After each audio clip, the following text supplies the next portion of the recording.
Before we begin, don't forget to like, share and subscribe to Silent Heroes Stories and tell us in the comments, where are you watching from? Now, listen closely, because this story almost ended before anyone understood what was happening. The sound of a toddler hitting the floor is unmistakable.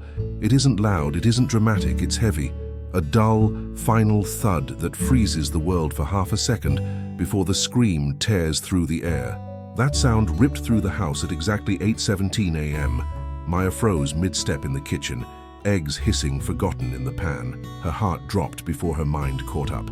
Upstairs, something moved fast, too fast, followed by the sharp intake of breath that only parents recognize. "Noah," she called, already running. Her husband Daniel burst from the hallway at the same time, tie half knotted, panic carved across his face. They took the stairs two at a time. On the living room carpet sat their 2-year-old son Noah, crying in confused terror, arms shaking as he tried to sit up. Standing over him was Ranger, their German shepherd, their dog, but Ranger wasn't wagging his tail. He wasn't licking Noah's face or whining an apology like he usually did when accidents happened. He stood rigid, chest heaving, ears pinned forward, body angled between the child and the rest of the room. And then, a sharp, warning woof tore from his chest. "Ranger!" Daniel shouted instinctively. He scooped Noah up in one swift motion. The toddler clung to his shirt, sobbing, burying his face in his father's shoulder. Maya stared at Ranger, her breath shallow. "He did it again," she whispered. "I saw it." Daniel turned. "Did what?" "Noah was walking to his toys," Maya said, voice trembling. "Ranger rushed him. He knocked him down." Ranger didn't retreat. He didn't cower. He didn't look guilty. Instead, his eyes never left Noah. His nose twitched as he leaned forward slightly, inhaling deeply, intensely, sniffing the air around the crying child like something was wrong, very wrong. "That's the third time this week," Daniel said under his breath. "He's too rough. He's jealous." "He's not jealous," Maya whispered. "He's different." And she was right. For days now, Ranger had been restless, pacing, hovering, blocking Noah's path when he tried to walk across the room, nudging him away from corners, pushing himself between the toddler and furniture, and the sniffing, the constant obsessive sniffing. Noah's mouth, his neck, his breath, like Ranger was searching for something only he could sense. "We can't risk this," Daniel said firmly. "He's 80 pounds. One bad move." He reached for Ranger's collar, and for the first time since they had adopted him, Ranger growled. Not aggressive, desperate, low and strained, like a warning pulled from fear, not dominance. Ranger dug his claws into the carpet, eyes locked on Noah, body resisting with everything he had. Daniel had to drag him away. They shut Ranger outside in the yard. He didn't move. He pressed his nose against the glass door, breath fogging it over and over, watching Noah like his life depended on it, because maybe it did. The house didn't calm down after that. It grew quieter in the wrong way. Noah clung to Maya for the rest of the morning, his small arms wrapped tight around her neck, his body unusually limp. He refused his favorite snacks, pushed away food he normally begged for. When she offered him juice, he drank greedily, then asked for more minutes later. Ranger watched everything through the glass. He paced the length of the yard, nails scraping against concrete, stopping every few seconds to stare inside. His ears twitched at every sound Noah made. His body never relaxed. "He's stressing the baby out," Daniel muttered, pulling the blinds closed. "This isn't healthy." But even with the blinds shut, Maya could feel Ranger's presence on the other side of the door, like pressure, like a warning humming just beneath the surface. By afternoon, Noah's cheeks were pale. His eyes looked glassy, unfocused. When Maya set him down to play, he sat for a moment, then simply tipped sideways, like his body had forgotten how balance worked. She rushed to him. "Sweetheart," she whispered, brushing hair from his damp forehead. His skin felt wrong, not warm from the summer heat, cold, clammy. A chill crawled up her spine. "Daniel," she called, trying to keep her voice steady. "Something's off." Daniel knelt beside them, frowning. "He's probably just tired. He fell earlier." But Ranger began barking outside. Not loud, not frantic. Short, sharp, repetitive. Each bark timed, deliberate, like a countdown. "Please stop," Daniel snapped, irritation bleeding into his voice. "You're making it worse." He locked Ranger in the laundry room so they could all rest. That was the decision that almost killed their son. At 2:03 a.m., the howling started. Not barking, howling, long, broken, panicked cries that poured through the vents like grief itself. Maya sat straight up in bed. "That's not normal," she whispered. "Ignore him," Daniel said, rubbing his face. "If we give in, he'll think this works." Then came the thudding, heavy, violent, repeated, the sound of a body slamming against a door with everything it had. "He's going to break it," Daniel muttered, already swinging his legs out of bed. "I'll go," Maya said, dread flooding her chest. The laundry room door shook under Ranger's weight. The moment Maya opened it, Ranger exploded past her. No hesitation, no glance back. He didn't go for water. He didn't go outside. He ran straight upstairs. Maya followed, heart pounding, fear sharpening into terror. Ranger skidded into the nursery and pushed the door open with his nose. Inside, Noah lay still in his crib, too still. Ranger rose onto his hind legs, paws hooked over the rail, whining sharply as he nudged Noah's shoulder with desperate urgency. He licked the toddler's face again and again, trembling. "Ranger, get down!" Maya hissed, grabbing his collar. "You'll wake him!" Ranger barked. One explosive sound, raw and distressed. Daniel burst in, baseball bat raised. "What's happening?" he shouted. "He broke out. He's attacking him." Together they dragged Ranger back. He fought harder than ever before, claws scrabbling, whining, twisting, eyes never leaving the crib. They slammed the door. Ranger's cries filled the hallway. "That's it," Daniel gasped. "He's gone tomorrow." Maya didn't answer. She was staring at the crib. Noah's pajamas were soaked with sweat. She touched his arm, ice cold. Her heart stopped. "Noah," she whispered, shaking him gently. "Nothing." "Daniel," her voice broke, "he's not waking up." The world collapsed into sirens, screams, and the sound of Ranger trying to tear the house apart to reach them. The ambulance lights painted the walls red and blue as they tore through the quiet street. Maya stood barefoot on the lawn, arms wrapped around herself, shaking so hard she could barely breathe. Noah lay motionless on the stretcher, tubes already in place, oxygen mask covering his tiny face. Inside the house, Ranger's cries echoed non-stop, not barking, screaming, a sound pulled from somewhere primal, like a warning meant to tear reality open. One of the paramedics, a woman with calm eyes and a voice trained for chaos, knelt beside Noah the moment they loaded him into the ambulance. "Pulse is weak," she said sharply. "Skin's cold, pupils sluggish." She sniffed his breath, froze. "Check his glucose now." The machine beeped. Once, twice. Then the paramedic's face changed completely. "Oh, God," she whispered. "Severe hypoglycemia." Daniel stared at her. "What does that mean?" "He's crashing," she said. "Blood sugar critically low. He's entering a diabetic coma." Maya felt the words hit her like a physical blow. "But he's 2, she choked. "He doesn't have diabetes." "It can appear suddenly," the paramedic said urgently, already inserting an IV. "Especially type 1. Sometimes the first sign is collapse." She pushed glucose into the line. "If you hadn't found him when you did," she added quietly, 10 more minutes, and this could have been fatal." Maya broke. She collapsed against the side of the ambulance, sobbing uncontrollably as Daniel held her up. From inside the house, Ranger howled louder than ever. At the hospital, time lost meaning. Machines beeped. Doctors moved fast. Noah was rushed into intensive care, glucose stabilizing his system inch by inch. Hours later, a doctor finally sat down with them. "You were incredibly lucky," he said. "This condition is sometimes called dead-in-bed syndrome. Silent, sudden, often fatal." Maya's voice shook. What woke us?" They looked at each other, and then they knew. Ranger knocking Noah down, blocking him from moving, forcing him to drink, sniffing his breath over and over, breaking through locked doors. "He smelled it," Daniel whispered, horror and awe colliding in his voice. "He smelled the crash before it happened." The doctor nodded slowly. "Some dogs can detect blood sugar changes from chemical shifts in breath and sweat. Service dogs are trained for it. But an untrained dog noticing it?" He paused. "That's instinct, pure survival behavior." Maya covered her mouth. They had punished him, locked him away, called him dangerous. 2 days later, they came home.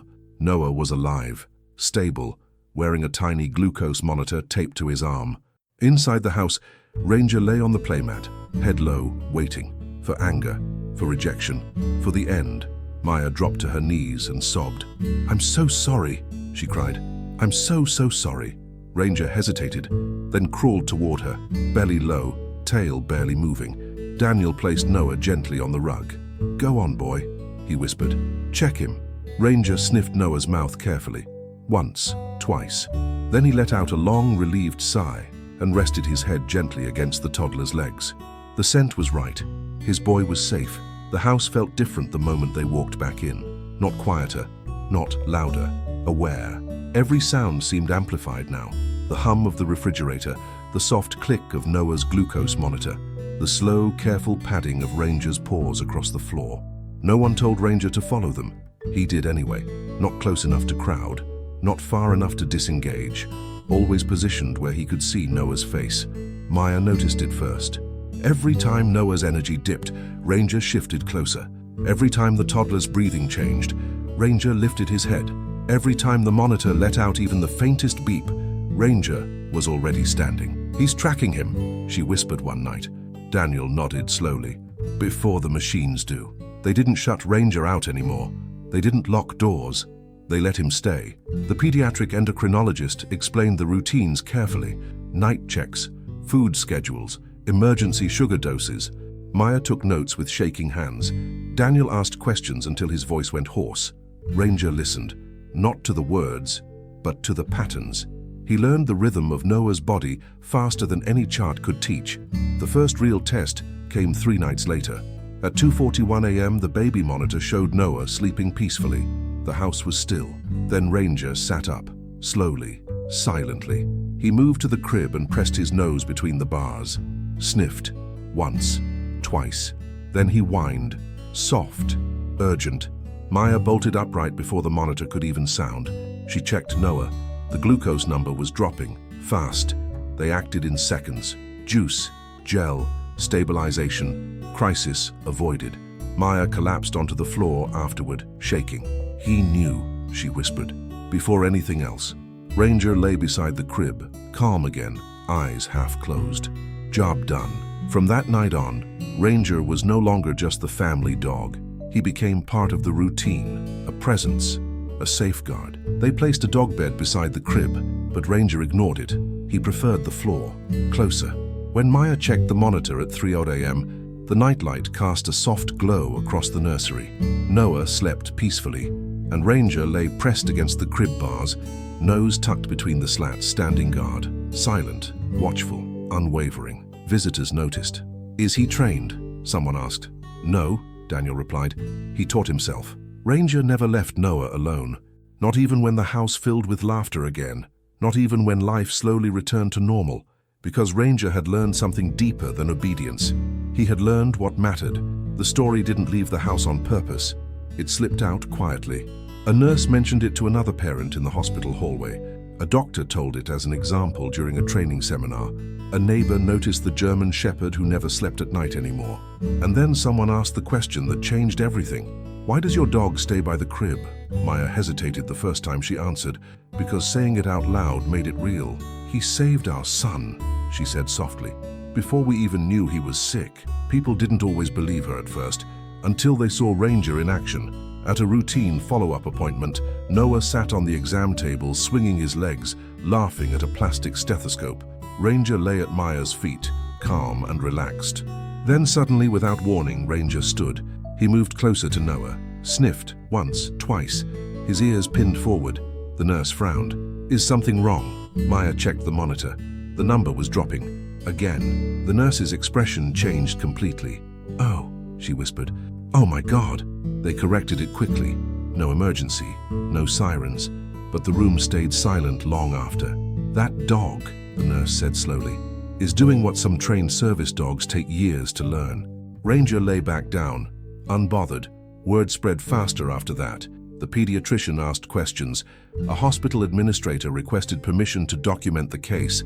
A diabetes support group reached out, and suddenly, Maya found herself sitting across from professionals who spoke about Ranger with reverence.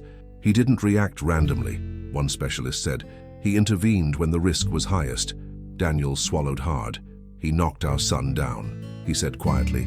"We thought he was hurting him." The specialist shook her head. "He was preventing exertion. Movement accelerates glucose drops. Your dog forced rest."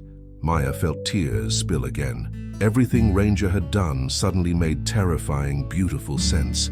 At home, life adjusted around a new truth. Ranger was no longer corrected when he blocked Noah's path. No one scolded him for hovering. No one pushed him away when he sniffed.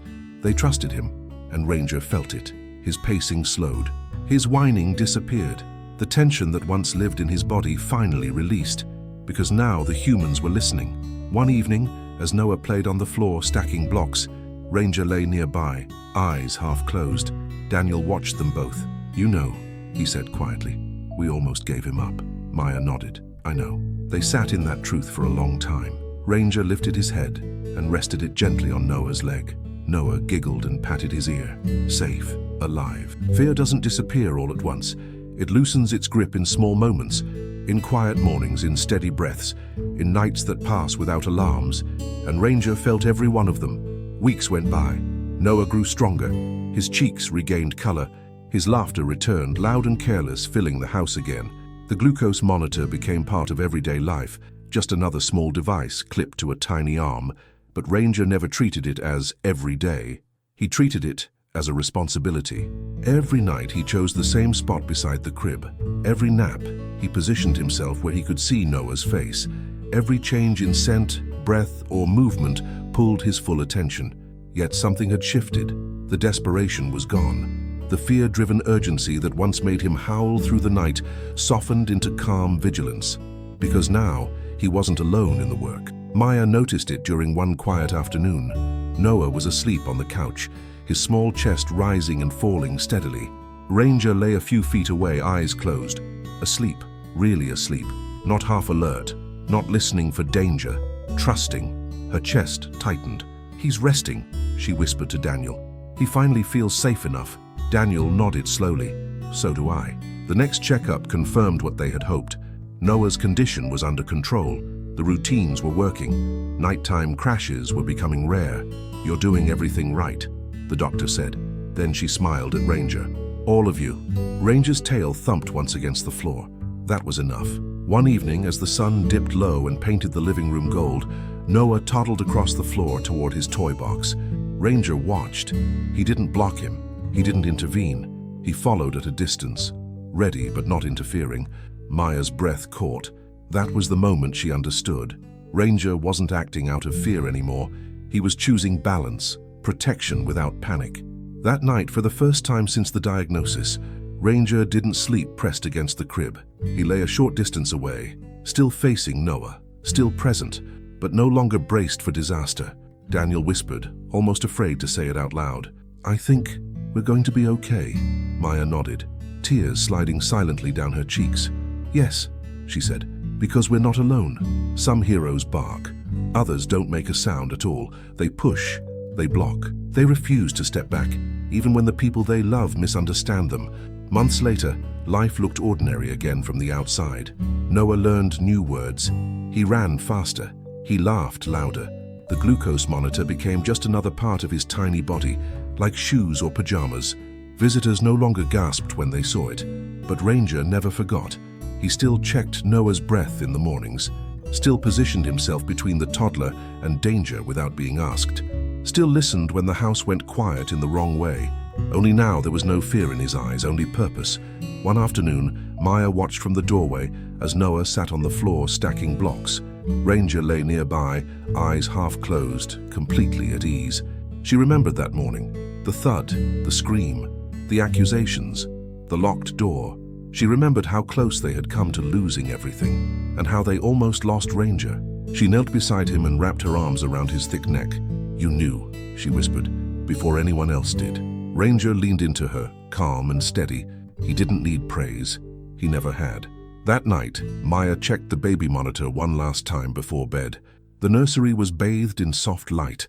Noah slept peacefully, and Ranger lay beside the crib, not pressed against it, not tense, not guarding in fear, just there, watching. Because some protectors never stop loving. They simply learn when it's safe to rest. Ranger wasn't trained to detect diabetes. He wasn't taught medical protocols. He didn't understand diagnoses or machines. He understood his boy, And sometimes, that's enough to save a life. If this story moved you, like, share, and subscribe to Silent Heroes Stories for more powerful true stories about loyalty, instinct, and the heroes who protect without ever being asked. And tell us in the comments, do you believe animals know more than we think?